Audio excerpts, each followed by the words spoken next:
Olá, amigos, tudo bem com vocês? Aqui estamos de volta, então, para darmos continuidade à nossa matéria de direito penal.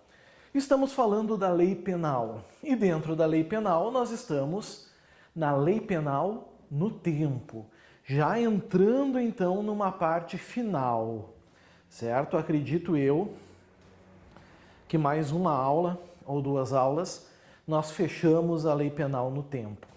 Dando sequência a esse tema, a gente precisa tratar agora da seguinte questão.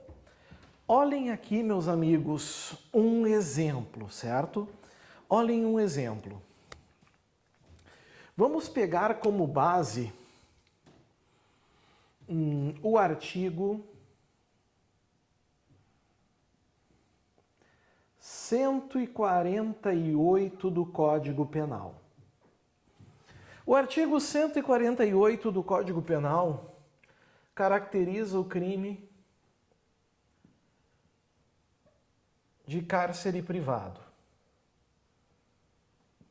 Vamos nele? Venham comigo. Aqui está o Código Penal. Nós vamos agora até o 148.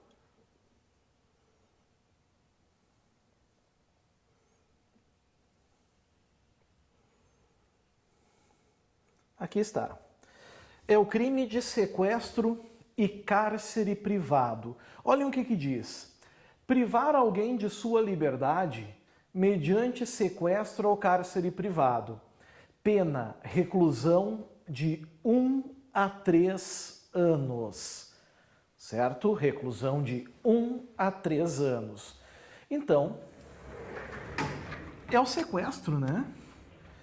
Cárcere privado ou sequestro são sinônimos. A pena, conforme a gente viu, é de reclusão.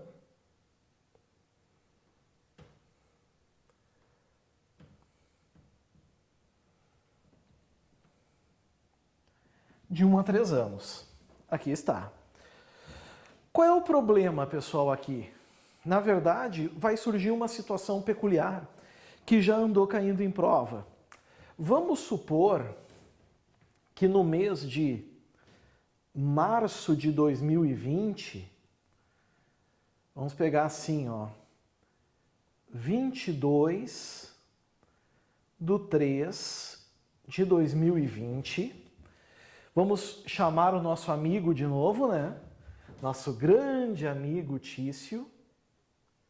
Aqui está ele. Aqui está o Tício. E vamos supor que o Tício sequestrou o Caio. O Tício sequestrou o Caio. Certo? Nesse dia, o Caio está no cativeiro.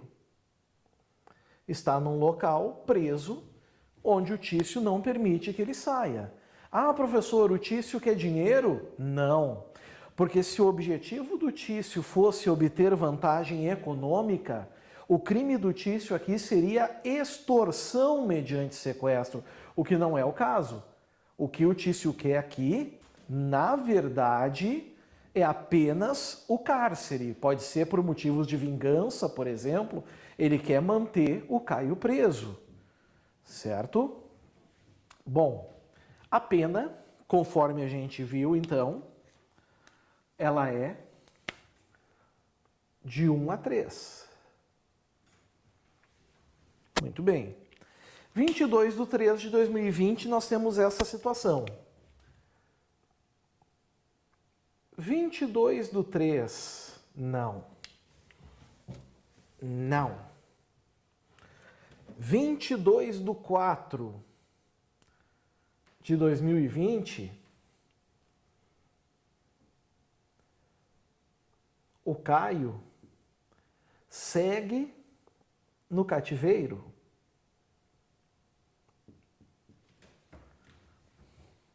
Certo?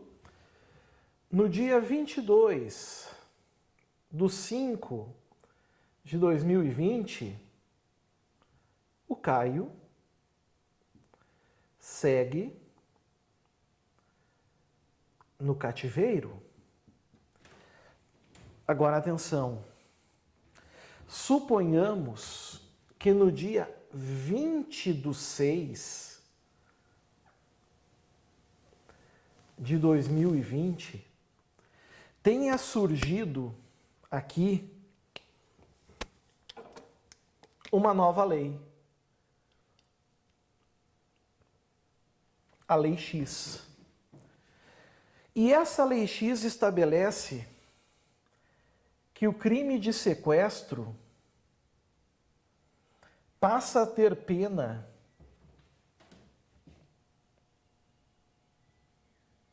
de 2 a 6 anos. 2 a 6 anos. Bom, no dia 22/6,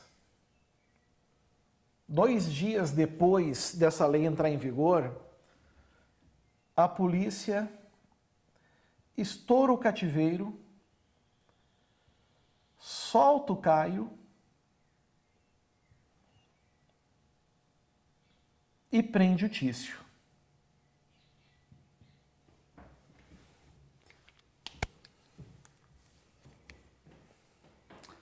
A pergunta que eu faço, que é o que nos interessa agora, é: qual é a lei que vai ser aplicada aqui? É a lei do fato? Ou seja, no momento que o Tício sequestrou o Caio, que a pena é de 1 a 3 anos, ou é a nova lei, que está aqui em vermelho, que faz com que a pena dobre, né? A mínima vai para 2, a máxima vai para 6. E aí, pessoal? E aí que isso, obviamente, já caiu bastante em prova, né? Vocês podem ter certeza que os exemplos que eu uso aqui na nossa aula são questões de prova, de questões que já caíram em concurso público. O fato é o seguinte: quando essa questão caiu em prova, a maioria dos candidatos marcou como certo a data do fato. Por quê? Porque a lei da data do fato ela é mais o que, pessoal? Mais benéfica. Então ela teria que ser o que? Ultrativa. Porque a nova lei é mais grave. E sendo mais grave, ela não poderia o que? Retroagir. Ela não poderia caracterizar aqui retroatividade. Se deram conta? E todo mundo que marcou isso errou. Todo mundo que marcou esse ponto errou a questão. E por que errou a questão, pessoal? Porque não se deram conta de um detalhe. Faltou conhecimento, não de aplicação da lei penal, mas faltou conhecimento de teoria do crime, teoria do delito. Amigos, nós estamos falando de cárcere privado. E o que o cárcere privado é? Fazendo a classificação tradicional dele. Dentre as classificações, esse crime se diferencia de outros porque ele se caracteriza como sendo um crime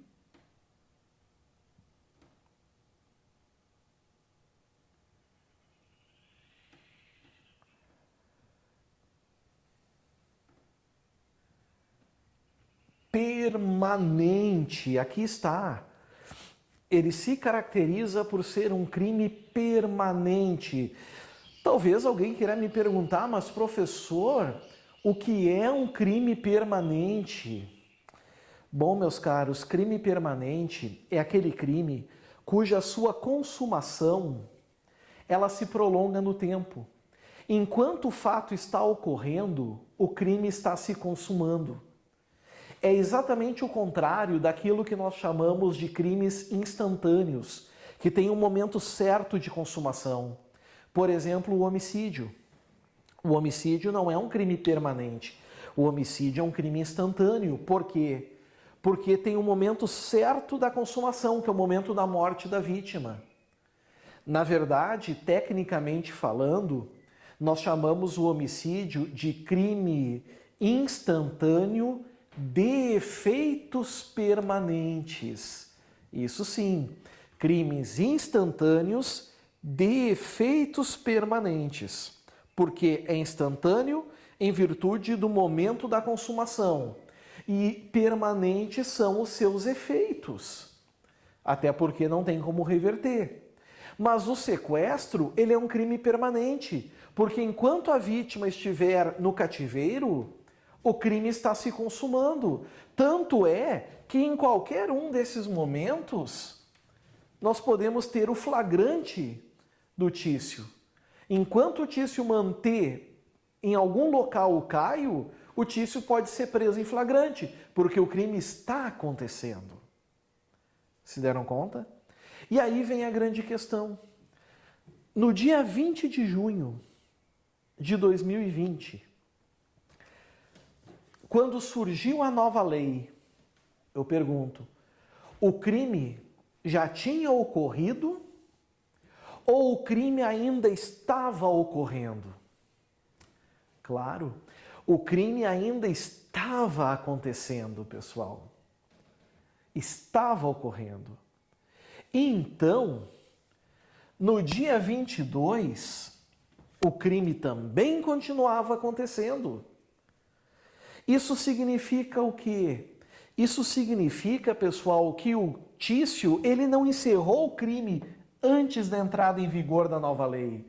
Se ele tivesse encerrado o crime antes da entrada em vigor da nova lei, claro, aí eu iria comparar as duas e seria aplicado para ele a lei da data do fato.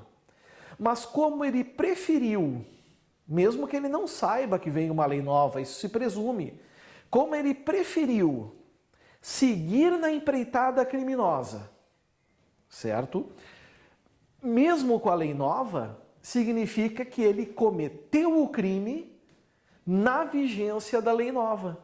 É por isso que para ele, Tício, vai ser aplicada esta lei aqui. Para ele será aplicada essa lei aqui. Vejam, eu não estou comparando duas leis. Nesse caso aqui, tudo se transforma em uma lei só. Então não tem o que discutir. Não há um conflito intertemporal aqui. A lei é única, porque o Tício rompeu com o crime a entrada na nova lei. Logo, o que nós temos aqui nada mais é do que a aplicação da teoria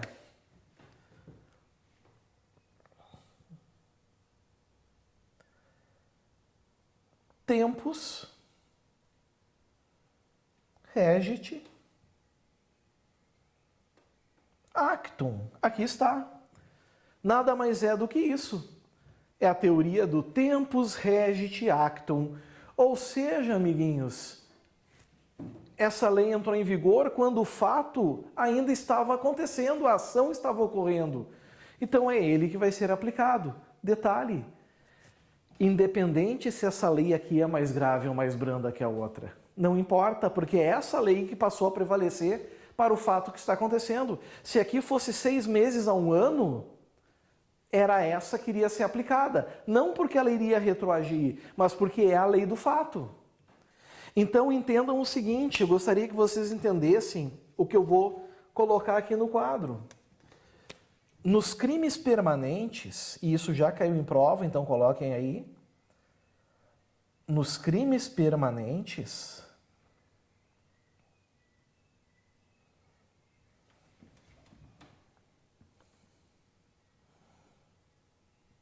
aplica-se a lei que está em vigor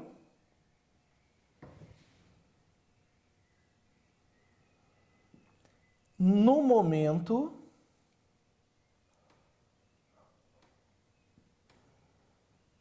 em que cessar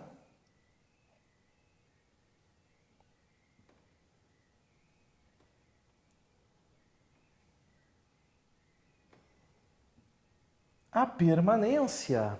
Aqui está. certo?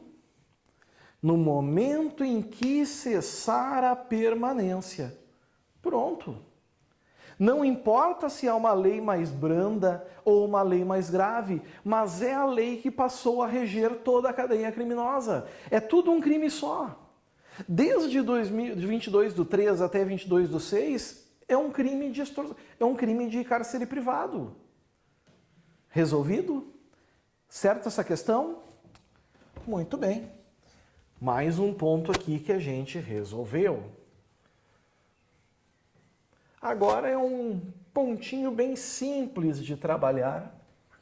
Não vai ter maiores problemas. Vocês vão entender com toda a tranquilidade do mundo. Tenho certeza disso. Então vamos lá.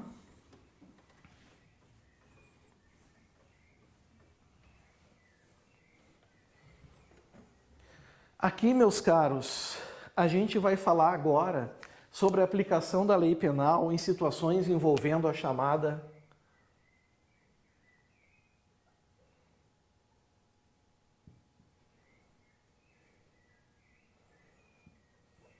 vacatio legis, tá? Mas aí vem a grande questão, né? O que é vacatio legis? Pessoal, entendam o seguinte, tá? Uma lei, muitas vezes, pelo menos as leis materiais, não as leis processuais. As leis processuais, elas não têm período de vacância, mas as leis materiais costumam ter. São leis que modificam significativamente a sociedade. E em virtude de alterar a sociedade, de trazer novos comportamentos, exigir novos comportamentos sociais, o legislador coloca uma cláusula nessas leis, estabelecendo que os efeitos só irão surtir efeito depois de um período pré-estabelecido. Então a lei vai dizer assim, essa lei entrará em vigor 90 dias após a sua publicação. Vocês já devem ter visto isso. O pacote anticrime, né, se não me engano, o período de vacância, de vacatio legis, foi de 6 meses, 180 dias. A lei seca teve também um período de vacância. Isso é a vacatio legis, certo? É esse período para que a sociedade se acostume com essa lei nova que está por vir. Mas a pergunta que eu faço aqui não é o que é a vacatio legis. Não é isso. A pergunta é a seguinte, se uma lei penal em vacatio legis, ela está no período de vacância, mas ela é mais benéfica que o réu, se ela pode retroagir. Essa é a pergunta. Se uma lei penal em vacatio legis pode retroagir, estando em vacância. Já adianto, a doutrina e a jurisprudência já se garfaram nesse ponto. Já teve muita discussão. Hoje tem? Não mais. Hoje se firmou o entendimento, pessoal, certo? Que uma lei penal em vacatio legis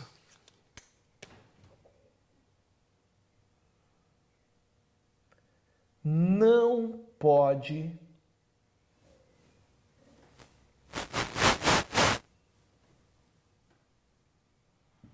retroagir. E por que ela não pode retroagir, pessoal? Porque uma lei, para ela gerar efeito para as pessoas, ela precisa estar de acordo com 3 planos, tá?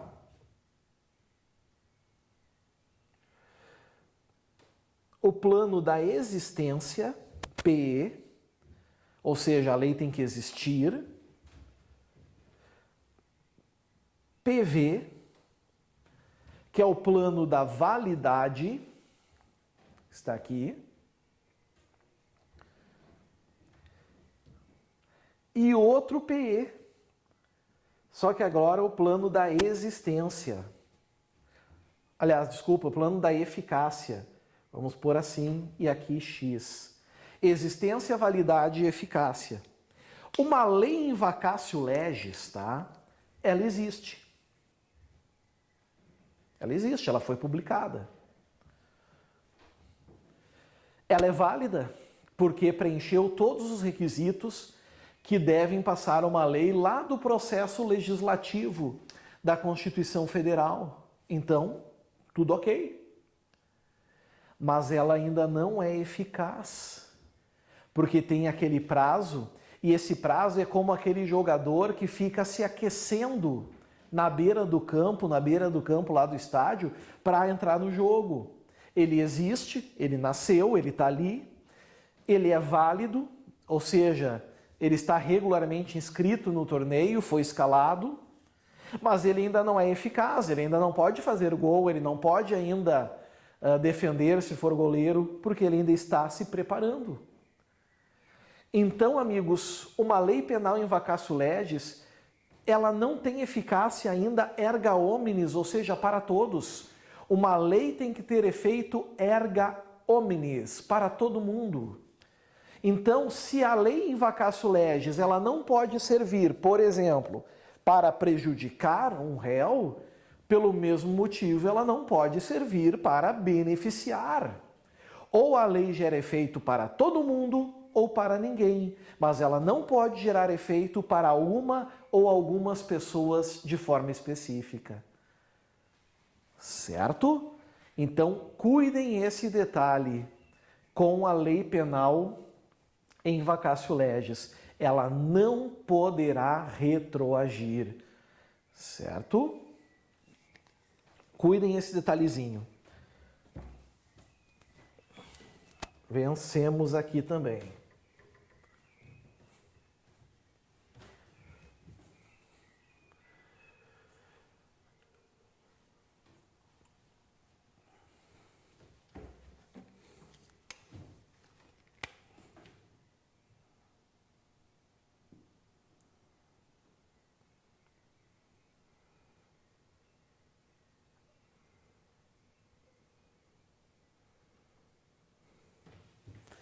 Leis penais em branco. Bom, o que é uma lei penal em branco? Muita gente, talvez, quem é mais estudioso, já ouviu falar. Muitos, talvez, nunca ouviram falar, vão entender agora. Eu não vou me aprofundar na lei penal em branco, porque não é o objetivo, certo? Mas eu vou, pelo menos, associar a lei penal em branco com a lei penal no tempo. É isso que eu quero saber. Enfim, para resumir, eu quero saber se uma lei penal em branco retroage ou não. Só que para explicar isso para vocês, eu preciso explicar para os senhores o que é uma lei penal em branco, pelo menos de uma forma superficial. Pessoal, lembrem uma coisa, tá? Lembrem que um crime ou uma contravenção, tanto faz, uma infração penal, ela é movida de dois preceitos. Ela tem o preceito primário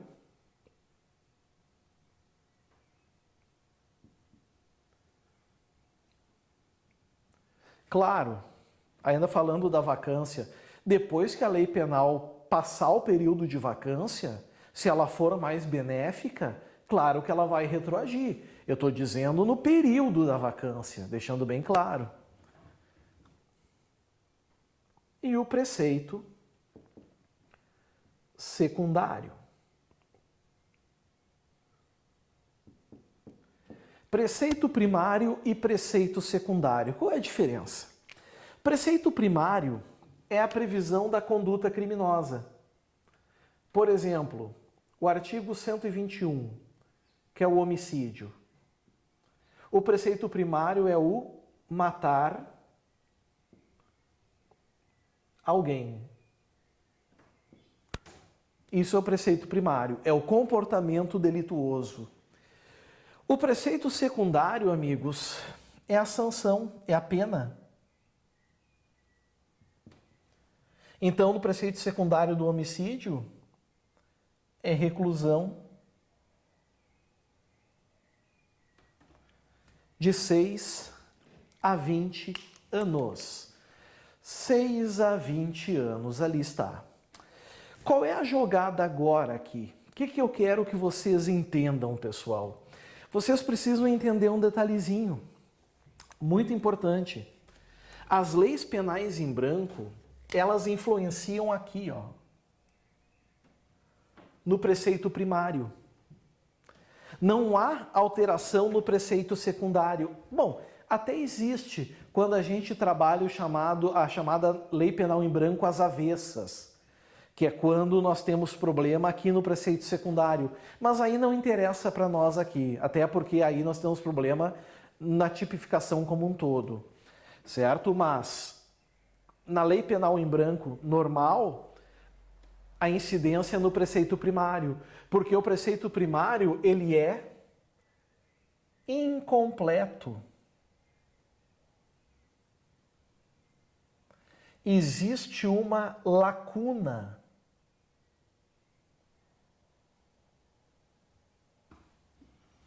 É preciso uma complementação. Nelson Hungria, né, que leva o nome de um projeto de um Código Penal de 69, que nunca entrou em vigor, mas é um grande estudioso penal. Ele dizia que normas penais em branco eram corpos sem cabeça, corpos procurando a cabeça que não está com eles, né? Ou seja, era preciso um preenchimento. Isso é uma norma penal em branco. Parece uma coisa muito estranha, mas não é. Existe isso de uma forma muito mais comum e próxima do que vocês imaginam. Um exemplo, pessoal, está na Lei 11.343 de 2006. Vocês devem conhecer essa lei, né? Essa lei é a lei de drogas. O que nós vamos fazer agora? Vamos até a lei de drogas. Vamos até ela. Ela vai nos trazer a informação que a gente tanto quer. Deixa eu botar aqui. Lei 11.343 de 2000. Opa!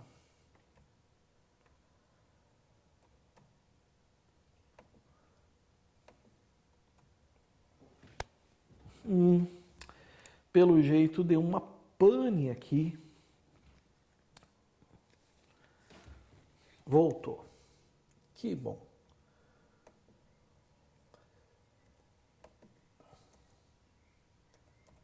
Não.